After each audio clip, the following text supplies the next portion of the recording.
Now this looks like a train station. We hope to phase out the airplane by designing transportation units that can move up to 2,000 miles an hour, floating on a magnetic repulsive field or an air cushion. And in those huge trains of tomorrow, there'll be television, radio, amusement, art centers, classrooms, not a group of seats lined up as your trains are today. If 40 or 50 people have to leave the train, we slow up to 100 miles an hour, lift off the passenger section, or slide it off and slide on a section with the passengers getting on. You don't have to stop the whole plane or the train. In the future, we will just shove off those passengers getting off and that freight leaving.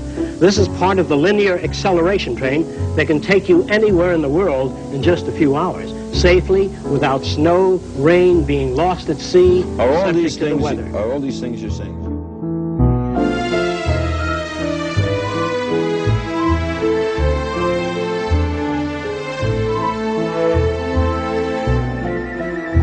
A monorail is one of the methods of transportation. Some of them can be suspended by magnetic levitation.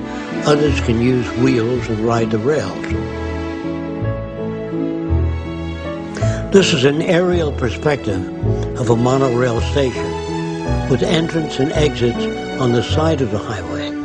This is actually a true monorail because it is one rail system that supports two trains. Most monorails aren't really monorails. They consist of two tracks. This is accomplished on one track.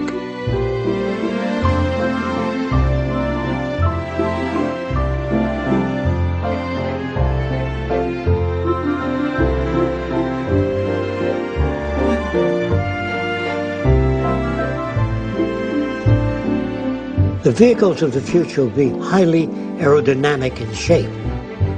Their shape will permit the minimum amount of skin resistance, giving you the maximum distance for minimum fuel consumption. The front end of the car will be equipped with radar or sonar or other sensory devices that can detect the distance you are from other vehicles and maintain that separation automatically. In other words, on a highway or anywhere where two cars might hit each other, the electronic sensors would sense the distance automatically and keep the cars from sideswiping or making contact at all. Now, even if they did and impinge a slight dent in the car will be made up of the memory materials, shape memory alloys that go back to their original shape, even when dented. I'm going to take this metal called nitinol. This wire or spring is wound around a mandrel and heated to a specific temperature and held until it cools. Then when you pull it out beyond its elastic limit, so it's not about to return to the spring shape, and then deform it in many different ways. Then if it's heated, I'll put it on this form so it won't drift away. And I'm going to heat that metal. You can watch it return to its original shape. It's called shape memory alloys. It could be done in plastics, metals, or any other materials in the future. Watch how it returns.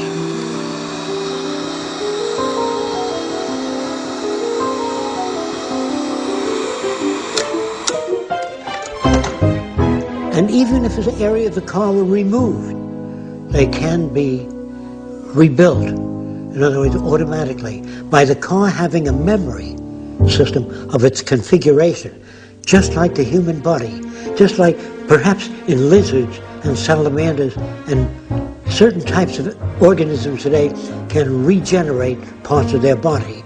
The technology of the future will enable our automotive vehicles to repair and regenerate damaged areas.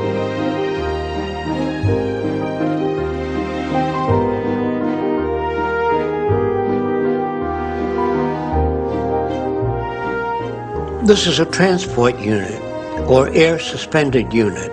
It will travel 5 or 4 feet above the ground and not requiring highways or bridges. You can turn around by electrodynamic means, discharging air on the right or left side, not by tunneled air paths, but just by attracting air or repelling air.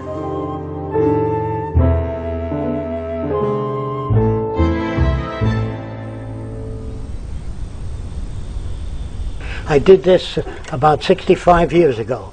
This is what an automobile will look like in the future. It'll have sensors on it. So if I got mad at you, and when I get within a certain, the brakes go on. If I'm backing up and there's a child crossing, the car stops. No one drowns in a swimming pool because the net comes up when you're not home. Is that clear? If somebody falls in the pool and you're busy cooking, the child sinks at what time, it comes up right away. What do you want? What kind of world do you want? Okay. So what you see here is just glimpses of the future. So we'll go around and look the place over so you get a better idea. Now that area over there, across the water, we will build a very large dome, like a center for dialogue, to invite different people out here.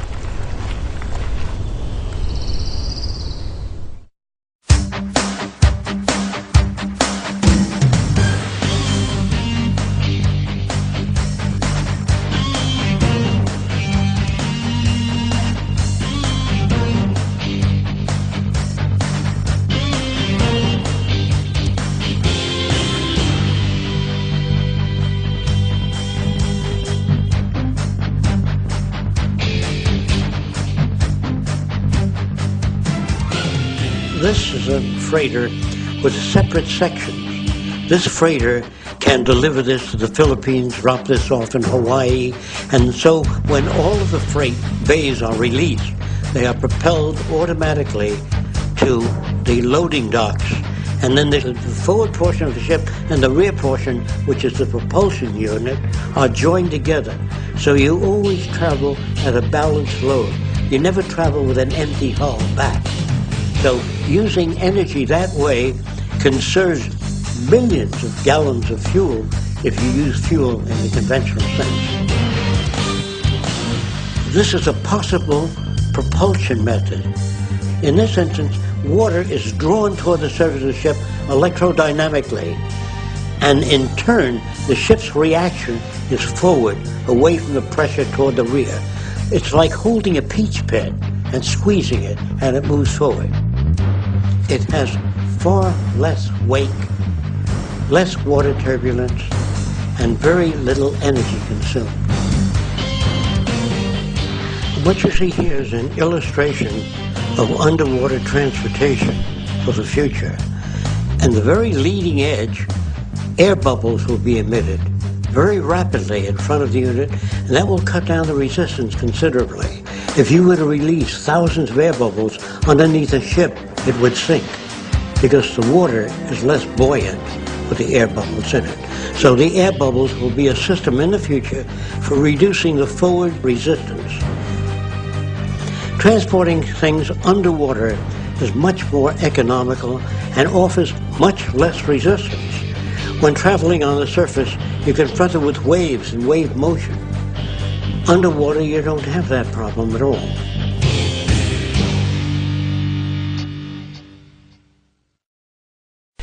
We talk about civilization as though it's a static state. Right. And there are no civilized people yet.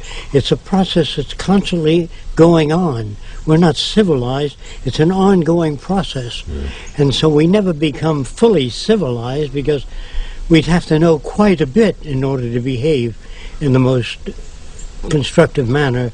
And that goes for intelligence. I don't know if I've talked to you about an electrical engineer of 75 years ago, an intelligent one, couldn't get a job today. Right. So when you talk of intelligence, what are you talking about? It's an ongoing process. It isn't, that's why there's no such thing as an intelligent person. So the people are fairly well informed in area A and B, not informed in area C. And so when you go on with a word like civilization, it sounds like something that was attained. As long as you have war, police, prisons, crime, you're in the early stages of civilization, what they call civilization.